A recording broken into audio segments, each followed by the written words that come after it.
A very good morning to dear students. Today we are going to do the boxes and sketches. Now here, as you know that some solid shape, the example of some solid shape, that is cube, cuboid, cone, cylinder, prism, or 3D shapes you can say, or you can say which have length, breadth and height. Both all these things have, these are called the solid shapes, 3D shapes, and length, breadth, height, these are called the solid shapes. Now, some examples of of solid shape is cube, cuboid, cone, cylinder, prism. All these are the examples of the solid shape. Now, boxes and sketches, you have to make a net diagram.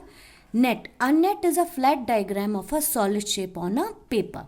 Suppose you have any cube in your hand.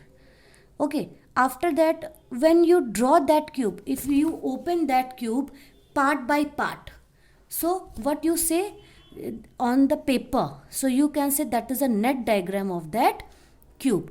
Now this is a cube, means four sides are equal, that is a square, and after a square cube is also the four side, this type of means this all the lines are equal, so this is a cube. And when you open the cube, this part, when you open the of a solid shape on a paper, you will find a net diagram of a cube like this. Same, this is a cuboid. This is a cuboid. If you open the cuboid, some part is thick, some part is just thin. So just like a cuboid, you will get the net diagram of a cuboid. Now, this is a means net diagram is what? When you just make a shape of any solid object on a paper, that is called the net diagram.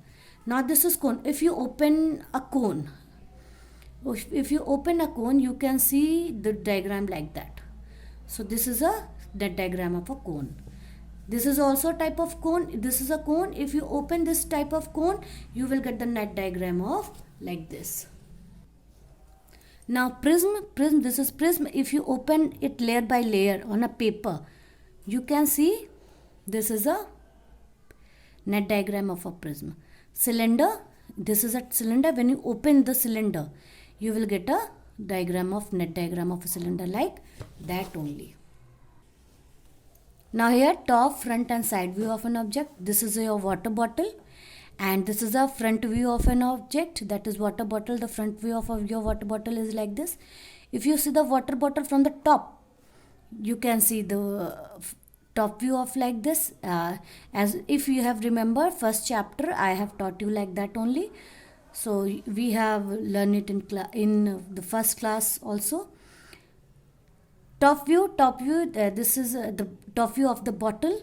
And after that, this is a side view of the water bottle. Now here, suppose this is your phone. This is a front view of a phone. This is a side view of a phone. And this is a top view of a phone. This is called the top view, front view and side view of an object. So if any object you can see, you can find out the front view, side view and top view of an object. Thank you.